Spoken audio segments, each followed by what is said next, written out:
بسم اللہ الرحمن الرحیم الحمدللہ رب العالمین والعاقبۃ للمتقین الصلاۃ والسلام علی سید الانبیاء والمرسلین اما بعد۔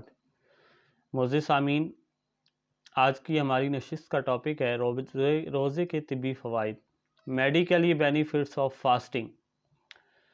ہمارا کوئی بھی ٹاپک قرآن بینات اور احادیث نبوی علیہ الصلاۃ والسلام کے حوالہ سے خالی نہیں ہوتا۔ آج بھی جس آیت مبارکہ کا انتخاب کیا ہے وہ ہے سورہ البقرہ کی آیت نمبر 184، جس میں اللہ رب العزت ارشاد فرماتے ہیں وَأَن تَصُومُوا خَيْرٌ لَكُمْ إِن كُنتُمْ تَعْلَمُونَ۔ فرمایا اور تمہارا روزہ رکھ لینا تمہارے لیے بہتر ہے اگر تمہیں سمجھ ہو۔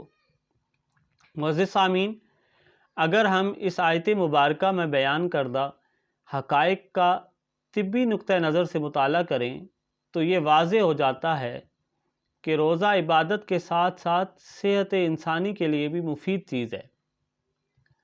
ڈاکٹرز کا کہنا ہے کہ روزہ رکھنے سے جسم میں کوئی نقص یا کمزوری پیدا نہیں ہوتی۔ پھر ہوتا کیا ہے؟ صرف جو معمول کا کھانے کا ٹائم ہے اس میں وقفہ تھوڑا زیادہ آ جاتا ہے، وہ تھوڑا لمبا ہو جاتا ہے۔ اس کے علاوہ انسانی جسم میں کوئی کمزوری یا نقص پیدا نہیں ہوتا۔ اب ہم چلتے ہیں کہ روزے کے طبی فوائد کون کون سے ہیں۔ ہمارے پاس جو آج ہم بیان کریں گے روزے کے 5 طبی فوائد ہیں، ان کو مختصراً دیکھتے ہیں کہ وہ روزے کے طبی فوائد کون کون سے ہیں۔ تو اس میں جو سب سے پہلا روزے کا طبی فائدہ ہے وہ یہ ہے کہ روزہ سارے نظام ہضم کو ایک ماہ کے لیے آرام مہیا کرتا ہے۔ اب پورا سال دیکھیں انسان کھاتا پیتا رہتا ہے، پورا دن اس کا کھانے میں گزر جاتا ہے، کچھ کھا رہا ہے کچھ پی رہا ہے، تو نظام ہضم کو آرام نہیں ملتا۔ لیکن روزے کے دوران کیا ہوتا ہے کہ وہ 6 سے 8 گھنٹے کا جو وقفہ آ جاتا ہے جس میں نظام ہضم کو آرام مل جاتا ہے اور وہ اچھے طریقے سے کام کرنے لگ جاتا ہے۔ ویسے وہ تھکن کا شکار ہوتا ہے، لیکن جب اس کو یہ وقفہ ملتا ہے تو وہ پہلے سے زیادہ اچھے طریقے سے کام کرنے لگ جاتا ہے۔ اب اس پر سائنسی نقطہ نظر سے ماہرین طب کا دعویٰ یہ ہے، ماہرین طب یہ کہتے ہیں کہ اس آرام کا وقفہ 1 سال میں 1 ماہ بہت زیادہ ضروری ہے۔ دوسرا طبی فائدہ کیا ہے؟ دوسرا طبی فائدہ روزے کا یہ ہے کہ روزے کے دوران خون کی مقدار میں کمی ہو جاتی ہے اور یہ اثر دل کو نہایت فائدہ اور آرام مہیا کرتا ہے۔ جو منجمد خون ہوتا ہے وہ روزے کی وجہ سے کھل جاتا ہے۔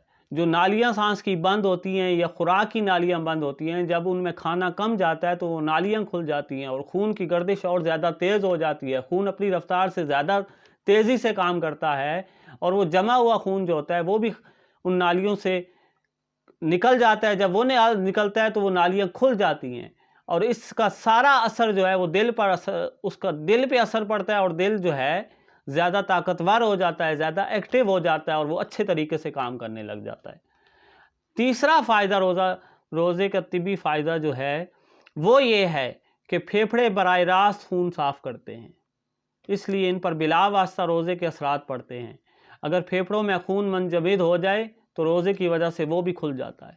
تو پتہ چلا کہ پھیپھڑوں کے لیے بھی روزہ رکھنا نہایت مفید ہے۔ انسانی پھیپھڑے بہت اچھی طرح سے کام کرنے لگ جاتے ہیں۔ یہ 3 فائدے ہم نے پڑھ لیے۔ چوتھا فائدہ روزے کا کیا ہے؟ چوتھا فائدہ معزز سامعین روزے کا یہ ہے کہ روزے کے دوران جب خون میں غذائی مادے کم ترین سطح پر ہوتے ہیں تو ہڈیوں کا گودا زیادہ حرکت پذیر ہو جاتا ہے۔ اب اس کے نتیجے میں ہوتا کیا ہے کہ جو لاغر لوگ ہوتے ہیں، جو کمزور لوگ ہوتے ہیں، جو بوڑھے ہوتے ہیں، وہ اپنے اندر آسانی سے زیادہ خون پیدا کر سکتے ہیں روزہ رکھ کر۔ روزے کے دوران جگر کو ضروری آرام مہیا ہو جاتا ہے۔ جب جگر کو آرام ملتا ہے تو جگر پہلے سے زیادہ اچھے طریقے سے کام کرتا ہے۔